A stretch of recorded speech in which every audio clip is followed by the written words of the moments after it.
Couple of items in the mail, plus making some test leads for the new ends. Hey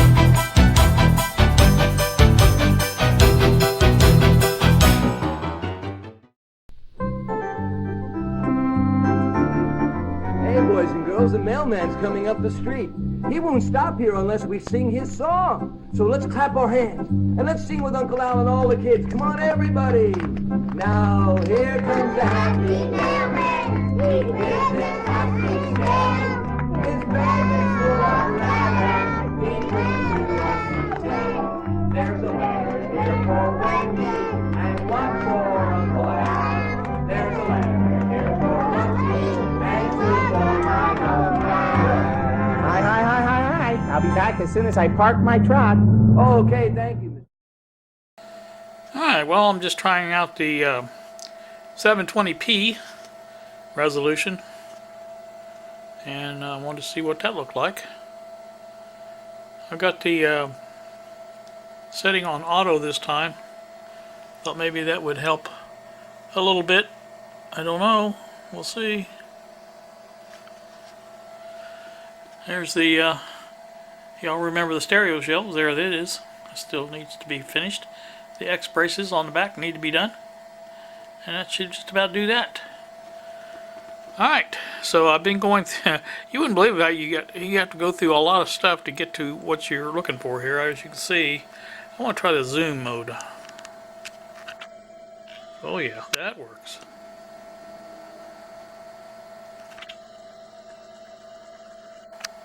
That's too much. Oh, I like that zoom.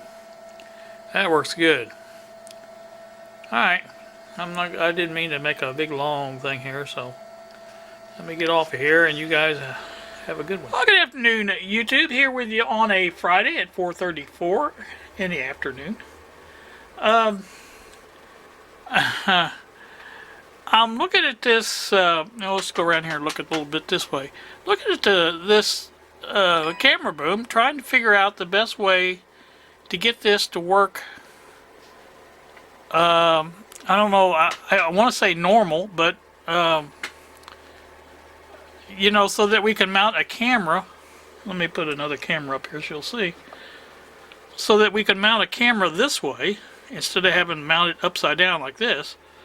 I mean, I can flip it, but it's getting harder in Linux to do that with the video pad because it seems to want to crash when I do that. So what I'm trying to do is figure out a better way of getting this, you know, camera boom to where it will allow me to put the camera this way, and at the same time, you know, it needs to work with the one I'm using here, the Canon. So I'm looking at some possibilities while I do this, and so then I'm going to probably make some changes. Just don't know exactly how I want to do it yet. I'm going to think about it a little bit more, but I think if we rearrange the this triangle here on the other side, that would be a step in the right direction. In other words, if the bar that has this bar here would come down over here, I think that might be a little bit better, but it's still not going to be perfect. It needs to be come down like this and come around and then go back up. That's what it really needs, and that's what I need to do, is build something like that, I think.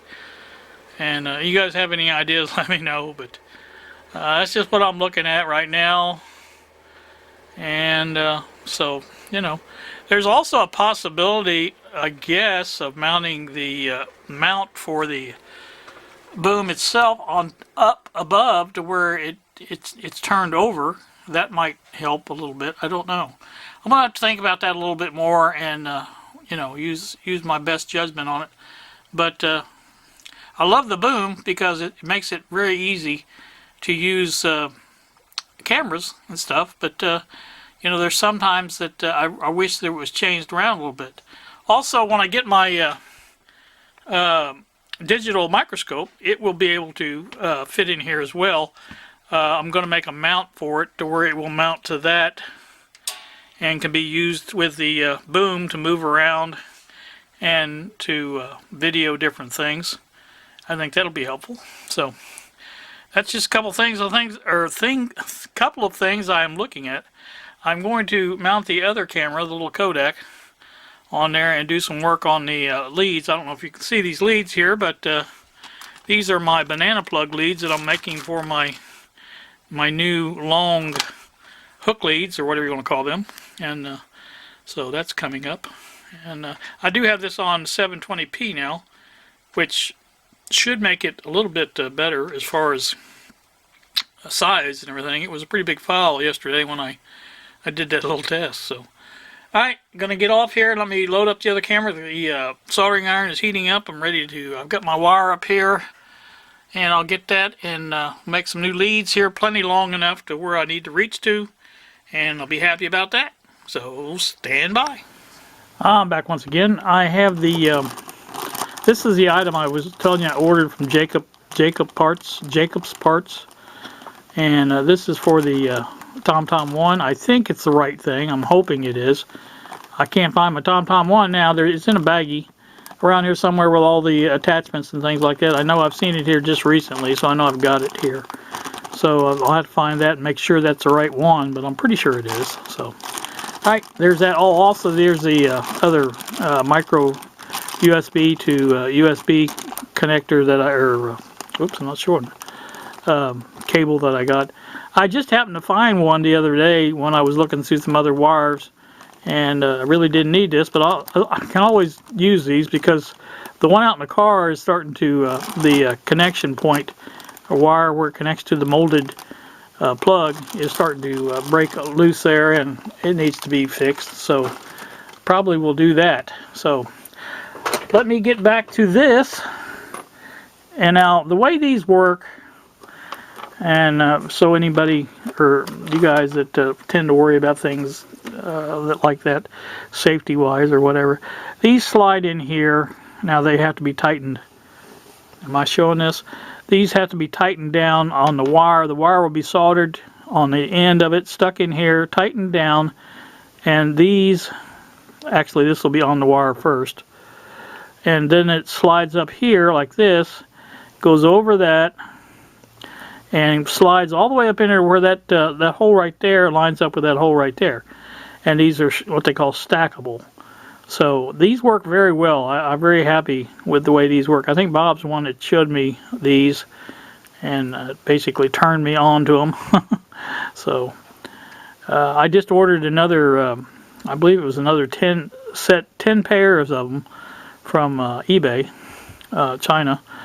And so those will become, because this, I think I have one more pair left, and that's all I had. So I use these a lot for making up leads and things. So let me get back to this, and I'll get some wire out here. We'll get it measured, cut, soldered the ends, tin the ends of it so it goes in there real good, and we'll come back. Alright, back once more. I've got the ends trimmed back or stripped, or what do you want to call it, and tinned. And next thing will be to slide on a red insulator there for that one, and then we'll take this and put that in there, and I don't know how far that goes in there, but I need to probably cut that off a little bit and get that screwed in, and then we'll bring you back when the exciting part about this is getting this connector on here, because these are real, they're not real wide at this area. This is barely wide enough for that there. Then you have to go over that square part too, so it gets a little fun, but we can do it. I've done it before. So, alright, bring you back. Alright, back once more. You see I have the, well, you don't see, but there's the wires in there. You can see my finger here where this screwdriver slipped off the screw as I was trying to tighten it as best I could, and got that, but it's just a blister, I think. I don't think it's bleeding. At least it is, or it is under the skin, but not right there. So, all right. Now the hard part about this is, like I said, getting these into the jacket. I guess is for lack of a better term. I'll bring you back up here a little bit so we can see a little bit more action, I think.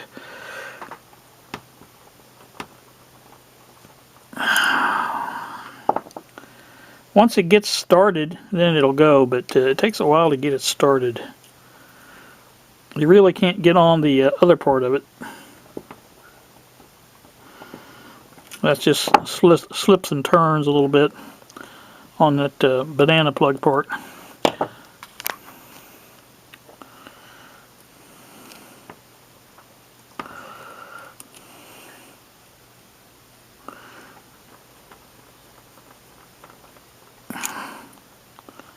Oh, now it's bleeding. Put enough pressure on it, finally did.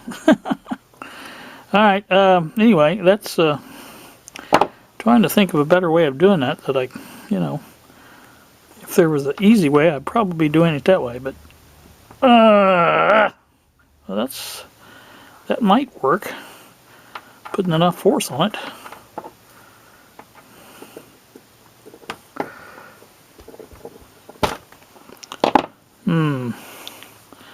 And let me think about this.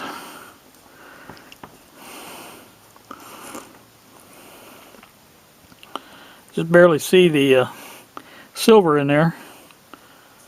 Like I said, I'm sure there's a better way of doing this, but as of yet I have not discovered what it is. Maybe if I could do this.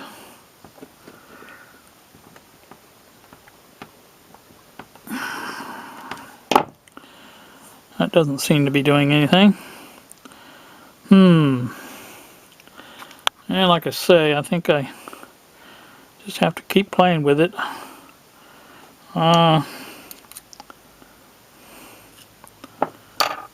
even if I did get something in there, it would only go that far before it would have to do something else. Well,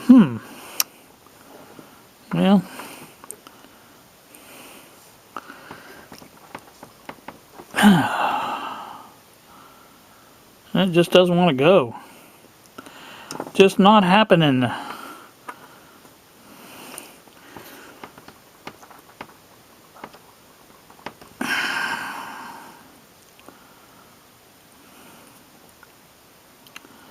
Well, let's see. I don't think there's any other better way of doing it. I mean, you know, I probably could have rounded the hole out a little bit before I did. I may do that with the next one, but I don't know.